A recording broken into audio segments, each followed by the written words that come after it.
There is incontrovertible evidence that we are born with a whole armamentarium ready to go in order to make a positive social group, in order to bond, in order to conform, in order to belong, in order to work together in collaborative social groups.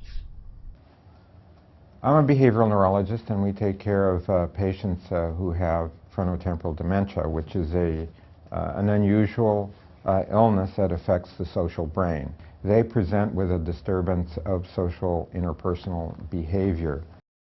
So in our studies, we compare early onset Alzheimer's disease, with FTD. And the symptoms that are quite different is with Alzheimer's disease, they have a memory problem. With frontotemporal dementia, it's a change in personality or behavior. Often the memory is normal until quite late in the disease. I think many patients in psychiatric hospitals that we used to see in psychiatric hospitals had frontotemporal dementia. And this is actually the last time that I went up to see her in Paso Robles, where she lived. So that was the last time I saw her before she was arrested. Who is that? What's his name? What's your name? What is my name? What's my name? What's your son's name, Mom?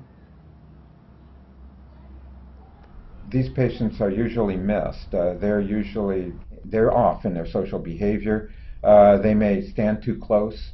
They may approach you at the incorrect time. They may interrupt your conversation, touch you when you don't have that kind of familiarity, may make a personal referent comment about you, yet you barely know them. When you observe them, their clothes may be off. If they're eating, they may not use the utensils like you expect them to, so on and so forth. There are a million rules, many, many rules, conventional rules, and others that we just assume when we're dealing with people, when we're interacting with people.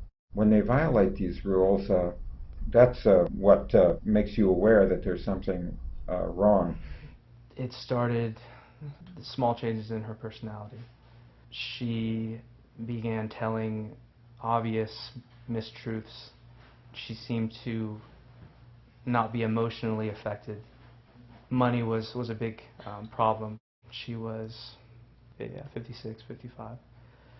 And she had actually moved up to a different area of California, and an area that I was surprised that she moved up to, because she didn't have any connection to that location. And then from that point on, that's when I guess got clued into these really dramatic differences in her personality and her behavior.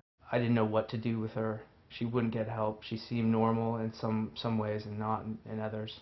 I don't think I did everything I could, and I feel very guilty about that. It's often a great relief to people to know that it isn't his or her fault.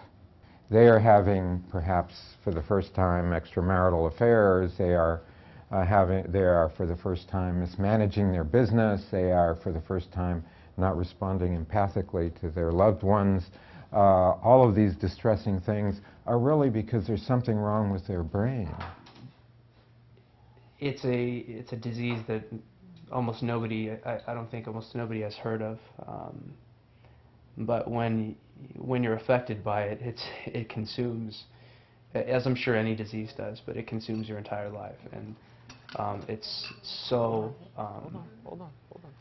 emotionally exhausting, and it can be physically exhausting to care for somebody with this type of dementia.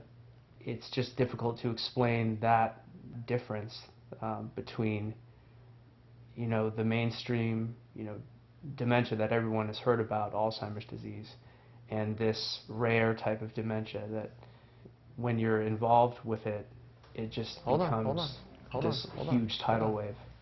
I'm going to swallow the food in your mouth first, okay? Just wait. a doctor in the community or some other hospital makes a diagnosis and said, okay, he has frontotemporal dementia. This is what's going to happen. He needs to go in a nursing home. He's going to die in such and such a period, and your family's at risk, and that's it. You don't need to come back anymore. And so that's a very common scenario.